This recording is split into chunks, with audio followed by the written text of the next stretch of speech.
कहानी का नाम स्वर्ग और नर्क। एक बुजुर्ग औरत मर गई। यमराज उसे लेने आए। औरत ने यमराज से पूछा, आप मुझे स्वर्ग ले जाएंगे या नर्क? यमराज बोले, दोनों में से कहीं भी नहीं। तुमने इस जन्म में बहुत ही अच्छे काम किए हैं, इसलिए मैं तुम्हें सीधे प्रभु के धाम ले जा रहा हूँ। बुजुर्ग औरत खुश हो गई और बोली, धन्यवाद।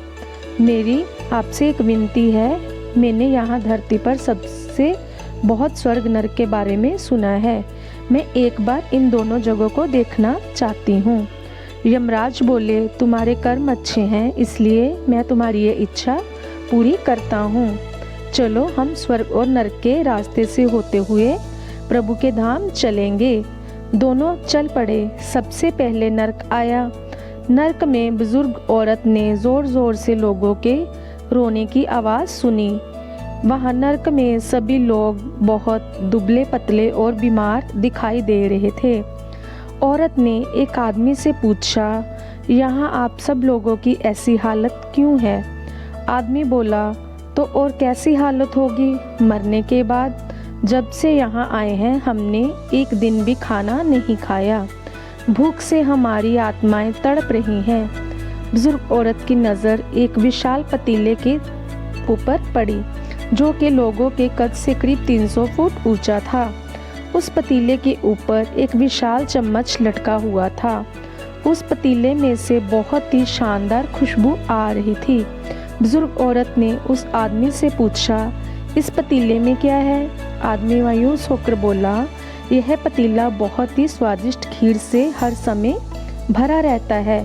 बुजुर्ग औरत ने हैरानी से पूछा, इसमें खीर है तो आप सब लोग पेट भर के ये खीर क्यों नहीं खाते? भूख से क्यों तड़प रहे हैं? आदमी रो रो कर बोलने लगा, कैसे खाएं? यह पतीला 300 फीट ऊंचा है। हम में से कोई भी इस पतीले के तक नहीं पहुंच सकता। बुजुर्ग औरत को उन पर तरस आ गया। सोचने लगी, बेचारे खीर का पतीला होते हुए भी भूख से बेहाल हैं। शायद ईश्वर ने इन्हें यही दंड दिया होगा। यमराज बुजुर्ग औरत से बोले, चलो हमें देर हो रही है। दोनों चल पड़े। कुछ दूर चलने पर स्वर्ग आया। वहाँ पर बुजुर्ग औरत को सबकी हंसने खिलखिलाने की आवाज़ सुनाई दी। सब लोग बहुत खुश दिखाई दे रहे थे। उनको खुश देखकर बुजुर्ग औरत भी खुश हो गई। पर वहाँ स्वर्ग में भी बुजुर्ग औरत की नज़र वैसे ही 300 फीट ऊंचे पतीले पर पड़ी जैसा नरक में था। उसके ऊपर भी वैसा ही विशाल चम्मच लटका हुआ था। बुजुर्ग औरत ने वहाँ लोगों से पूछा, इस पतीले में क्या है? स्वर्ग के लोग बोले, इसमें बहुत ही स्वादिष्ट खीर है। बुजुर्ग औरत हैरान हो गई। उसने बोला, पर यह पतीला तो 300 फुट ऊंचा है। आप लोग तो इस तक पहुँच ही नहीं पाते होंगे, तो आप लोगों को खाना मिलता ही नहीं होगा। आप लोग भूख से बेहाल होंगे। पर मुझे तो आप सभी इतने खुश लग रहे हैं, ऐसे कैसे? बोले, हम तो सभी लोग इस पतीले में से पेट भर के खीर खाते हैं। औरत बोली, पर कैसे? पतीला तो बहुत ऊंचा है। लोग बोले, तो क्या हो गया? पतीला ऊंचा है, यहाँ पर कितने सारे पेड़ पौधे हैं। ईश्वर ने यह पेड़ पौधे, नदी, झरने हम मनुष्यों के उपयोग के लिए तो बनाए हैं।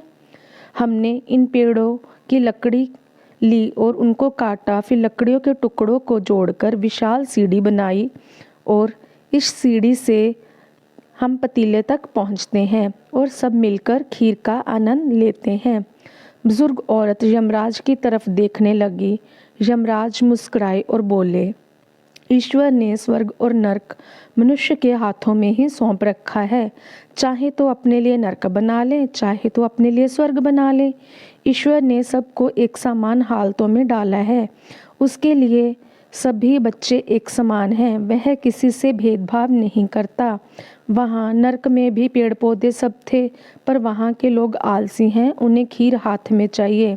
वह कोई कर्म नहीं करना चाहते, कोई मेहनत नहीं करना चाहते, इसलिए भूख से बेहाल है। क्योंकि यही तो ईश्वर की बनाई इस दुनिया का नियम है। जो कर्म करेगा, मेहनत करेगा, उसको ही मीठा फल मिलेगा। कहानी कैसी लगी हो दोस्तों? अच्छी लगी हो तो कहानी को लाइक करिए, चैनल को सब्सक्राइब करिए। Thank you.